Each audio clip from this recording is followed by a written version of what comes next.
ಗೊತ್ತಿಲ್ಲ, ನೀವು ಹೇಳ್ತಾ ಇರೋದೇನೆ. ಮೊನ್ನೆ ಡಿ ಸಿ ಎಮ್ ಅವರು ಸಿ ಎಮ್ ಮನೆಗೆ ಬಂದಿದ್ರು, ಸಿ ಎಮ್ ಅವ್ರ ಮನೆಗೆ ಹೋಗ್ತಾರೆ. ನಮ್ಮ ಡಿ ಸಿ ಎಮ್ಮು ನಮ್ಮ C M it's quite natural. ನಾವು ಕದ್ರೆ ನಾನು ಹೋಗ್ತೀನಿ. ಹಂಗಾರೆ ಈಗ 15 ದಿವಸದಿಂದ ನಡೀತಾ ಇತ್ತಲ್ಲ ಸರ್, ಏನು ನಡೀತಾ ಇತ್ತು? ಕದನ ಅಂತ ವಿರಾಮ ಬಿದ್ದಿದೆ ಸರ್. ಯಾರು ಕದನ ಅಂತ ಸಿ ಎಮ್ ಹೇಳಿಲ್ಲ. ವಿರೋಧ ಪಕ್ಷದ ಮಾತುಗಳಿಗೆಲ್ಲ ನಾವು ಉತ್ತರ ಹೇಳಕ್ಕಾಗ್ತದ? ವಿರೋಧ ಪಕ್ಷದವರಿಂದ BJP ಅವರ ಅವ್ರದ್ದೇ ಯತ್ನಾಳು, ಆ ಕಡೆ ವಿಜೇಂದ್ರ ಬಾಡ ಅಂತಾರೆ, ಈ ಕಡೆ ಯಾರು ಅರವಿಂದ್ ಲಿಂಬಾವಳಿ ಅವರೊಂದು ಗ್ರೂಪ್ ಮಾಡ್ಕೊಂಡವ್ರೆ. ಅದನ್ನೆಲ್ಲ ಫಸ್ಟ್ ಅವ್ರು ಸಾಲ್ವ್ ಮಾಡೋಕ್ಕೆ ಹೇಳಿ. ನಮ್ಮ ಪಕ್ಷದ ಉಸಾಬರಿ ಅವ್ರಿಗೆ ಯಾಕೆ? ನಮ್ಮ ಪಕ್ಷದಲ್ಲಿ ಯಾರಿಗೆ ಏನು ಮಾಡಬೇಕು ಅಂತ ಸೂಕ್ತ ಸಮಯದಲ್ಲಿ ಹೈಕಮಾಂಡ್ ನಿರ್ಧಾರ ತಗೋತದೆ.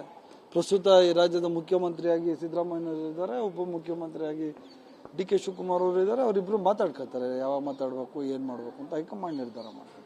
BJP ಅವ್ರ ಮಾತುಗಳಿಗೆಲ್ಲ ಉತ್ತರ ಕೊಡುವಂಥ ಅವಶ್ಯಕತೆ ಇಲ್ಲ. ಯಾವಾಗಾದರೂ BJP ಅವರು 5 ವರ್ಷ 2 ವರ್ಷ 3 ವರ್ಷ ಯಾವುದಾದ್ರೂ ಕರೆಕ್ಟಾಗಿ ಆಡಳಿತ ನಡೆಸಿದಾರಾ? ಒಂದೊಂದ್ಸರಿ ಸರ್ಕಾರ ಇದ್ದಾಗ 3 ಜನ ಮುಖ್ಯಮಂತ್ರಿಗಳು ಕೊಟ್ಟಂಥದ್ದು. ನಮ್ಮ ಸರ್ಕಾರದಲ್ಲಿ ಆ ಥರ ಏನಿಲ್ಲ. ಸೌಹಾರ್ದಯುತವಾಗಿ ಇಬ್ಬರು ಮಾತಾಡ್ದವ್ರೆ, ಕೂತ್ಕೊಂಡವ್ರೆ, ಎಲ್ಲ ಕರೆಕ್ಟಾಗಿದೆ. ಜಗಳ ಆಗಬೇಕಾಗಿತ್ತು ಪಾಪ ಇವರಿಗೆ, ಜಗಳ ಆಗಬೇಕಾಗಿತ್ತು ಇವರಿಗೆ, ಯಾರಿಗೆ? BJP ಅವರಿಗೆ. ಅದಾಗಿಲ್ಲ ಅನ್ನೋದೇ ಪಾಪ ಅವರಿಗೆ ಭಾಳ ಹೊಟ್ಟೆ ಉರಿ ಬಂದ್ಬಿಟ್ಟಿದೆ. ಸ್ವಲ್ಪ ಜಲೂಸಿಲ್ ತಗೊಂಡ್ರೆ ಸೊರೈತಿದೆ. ಗೊತ್ತಿಲ್ಲ, ನೀವು ಹೇಳ್ತಾ ಇರೋದೇನೆ. ಮೊನ್ನೆ ಡಿ ಸಿ ಎಮ್ ಅವರು ಸಿ ಎಮ್ ಮನೆಗೆ ಬಂದಿದ್ರು, ಸಿ ಎಮ್ ಅವ್ರ ಮನೆಗೆ ಹೋಗ್ತಾರೆ. ನಮ್ಮ ಡಿ ಸಿ ಎಮ್ಮು ನಮ್ಮ C M it's quite natural. ನಾವು ಕದ್ರೆ ನಾನು ಹೋಗ್ತೀನಿ. ಹಂಗಾರೆ ಈಗ 15 ದಿವಸದಿಂದ ನಡೀತಾ ಇತ್ತಲ್ಲ ಸರ್, ಏನು ನಡೀತಾ ಇತ್ತು? ಕದನ ಅಂತ ವಿರಾಮ ಬಿದ್ದಿದೆ ಸರ್. ಯಾರು ಕದನ ಅಂತ ಸಿ ಎಮ್ ಹೇಳಿಲ್ಲ. ವಿರೋಧ ಪಕ್ಷದ ಮಾತುಗಳಿಗೆಲ್ಲ ನಾವು ಉತ್ತರ ಹೇಳಕ್ಕಾಗ್ತದ?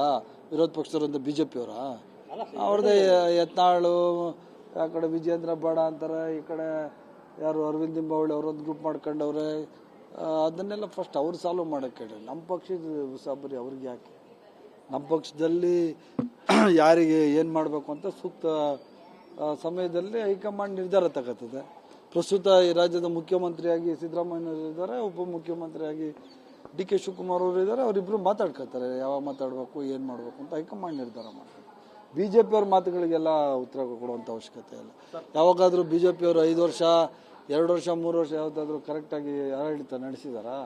ಒಂದೊಂದ್ಸರಿ ಸರ್ಕಾರ ಇದ್ದಾಗ 3 ಜನ ಮುಖ್ಯಮಂತ್ರಿಗಳು ಕೊಟ್ಟಂಥದ್ದು. ನಮ್ಮ ಸರ್ಕಾರದಲ್ಲಿ ಆ ಥರ ಏನಿಲ್ಲ. ಸೌಹಾರ್ದಯುತವಾಗಿ ಇಬ್ಬರು ಮಾತಾಡ್ದವ್ರೆ, ಕೂತ್ಕೊಂಡವ್ರೆ, ಎಲ್ಲ ಕರೆಕ್ಟಾಗಿದೆ. ಜಗಳ ಆಗಬೇಕಾಗಿತ್ತು ಪಾಪ ಇವರಿಗೆ, ಜಗಳ ಆಗಬೇಕಾಗಿತ್ತು ಇವರಿಗೆ, ಯಾರಿಗೆ? BJP ಅವರಿಗೆ. ಅದಾಗಿಲ್ಲ ಅನ್ನೋದೇ ಪಾಪ ಅವರಿಗೆ ಭಾಳ ಹೊಟ್ಟೆ ಉರಿ ಬಂದ್ಬಿಟ್ಟಿದೆ. ಸ್ವಲ್ಪ ಜಲೂಸಿಲ್ ತಗೊಂಡ್ರೆ ಸೊರೈತಿದೆ.